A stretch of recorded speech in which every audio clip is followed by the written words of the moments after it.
Thank you. A great thank you to all of the speakers. Challenging and, but for my part, very interesting. We certainly have time for questions or comments from the audience. We have about 20 minutes or so, if that works out. I still cannot see you, but the microphones are fairly far forward. I believe from the sounds of laughter, there are people in the room besides ourselves. And I would urge you all to come. Oh, now I can see. I have no more excuses. This is unfortunate. It was better.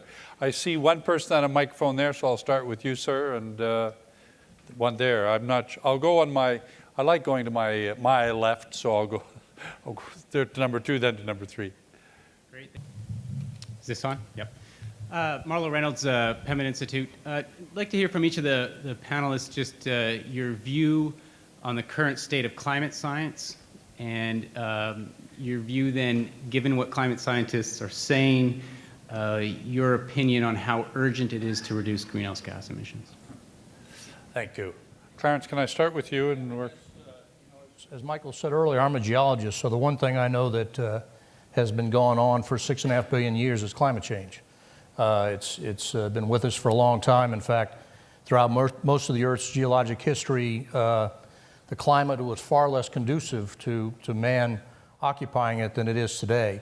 From our standpoint, we don't try to investigate to what extent man's activities are influencing, either accelerating or decelerating or causing enhanced climate change. From our standpoint, we simply see that it's good business sense to do the things that we're doing, whether it's energy efficiency, whether it's investing in renewables, whether it's investing in carbon sequestration, new technologies that will ensure that the energy we produce and deliver to customers is done so in a much more sustainable way. But we spend absolutely no time trying to redo the science or prove or disprove either side. We simply accept that this is what we need to do to be a good corporate citizen. Thanks, Greg? Yeah, I'd say we're in the same basis. Obviously, from a Spectra Energy perspective, what's actually causing climate change and to the extent is less important than figuring out ways to take what we ship, store, and process and use it more efficiently, making sure that it's sustainable practices. There is no doubt that natural gas is a non-renewable resource. Anytime we can find a way to have a non-renewable anything, used less of, used more efficiently, then that's a win-win, and that's what we look at. So we aren't scientists, and we're not trying to predict that. There's plenty of stuff out there and different views on those types of issues. I don't think it's particularly important from a how we run the company in understanding that exactly, as opposed to making sure what we're doing is making sure that we're sustainable in what we're up to, and that the product we're using, we recognize that it is a non-renewable. I certainly try to make it clear in my comments today that I think we have to start today. In the case of our company, we've said we won't build another coal plant, and we are now building just renewables. That's on phase 1. I've also said that I believe the solutions to the existing infrastructure will take time. I think we have the time, and I think we do have a period of time, 20 or 30 years. So I think to try to rush everything into a 5-year period would be, economically, would be wrong.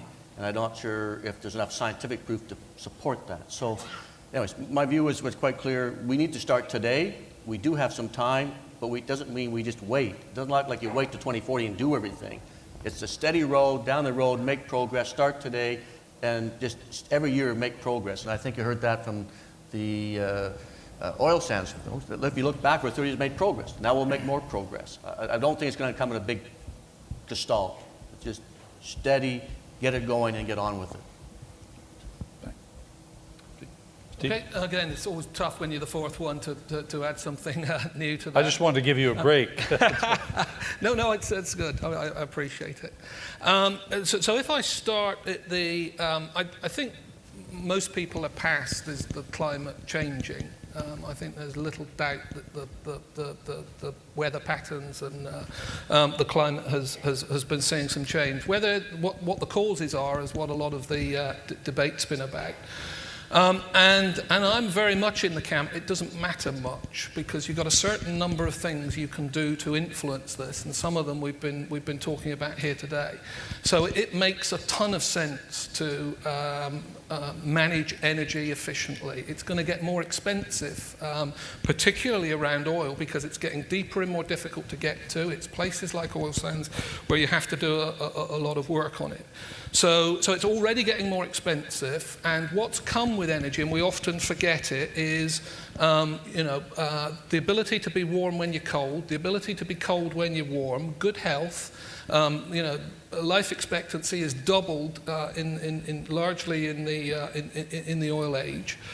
And all of these things are still great things to aspire to. So the question for me becomes not do we have to be energy efficient, we have to be more aware of how we build towns and cities, we have to get the right transportation solutions. But it comes at the point you go beyond common sense, because if you start to destroy value in that process, too much subsidy, too many things which don't make sense, then you potentially funnel some of that money away which has been used in the public good. So I see these first stages as really easy. We should do the best we can. There are already technologies which could give us on this continent twice the fuel consumption from our vehicles. Why haven't we been using it? It just makes sense. Why don't we have the proper design and standards around our houses in order to take us to the leading edge of practices that already exist today?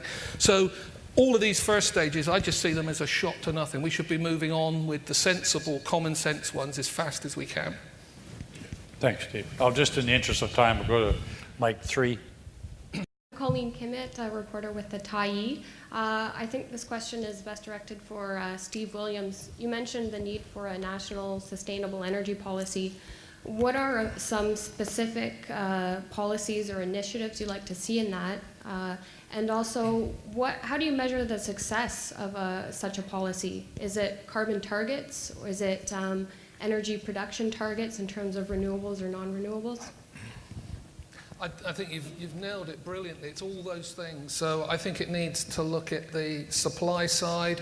I think it needs to look at demand and how we shape consumption, whether it's transportation or how we build homes and where we build homes.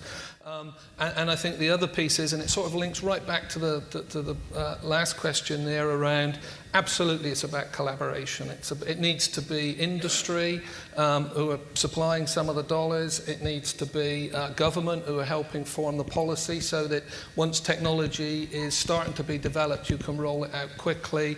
And it needs to be anybody else who's got good ideas, whether that be NGOs, whether that be the neighbours in the communities we work. The broad collaboration, in my experience, delivers the right answer. Do you think the industry could benefit, though, from are you looking for specific government targets? By 2040, we want to have not 10% renewable energy, but 20% renewable energy. I think a successful strategy will include targets both around the mix of energy and the performance of them. So we'll have specific targets around environmental impact, yes. Thank you. Last question. Just a comment more than a question. I've been around this climate file and for 22 years now, and I really want to say I've seen a sea change in industry. And I think it's amazing because we're not waiting for government to actually tell us what to do anymore. And the era of uncertainty has actually led to a lot more innovation and public participation, I think, on the part of industry, out of necessity to become more efficient. And I think what's happened is that we've really seen industry take these issues into their own hands and focus on efficiency and technology, and we've let the government regulators try to figure out what they're doing, but we're moving forward, and I think that's a sea change, and I think the incentives that government can provide to industry should remain, whether they be in renewables or CCS or something else, but that I almost think that the government regulators should just let industry move forward because industry knows how to be efficient. And technology is driving it, and innovation is helping it. So I actually think I'm very, very impressed by what I saw today. So thank you. Thank you very, very much. That's a fitting note to conclude on. So thank you.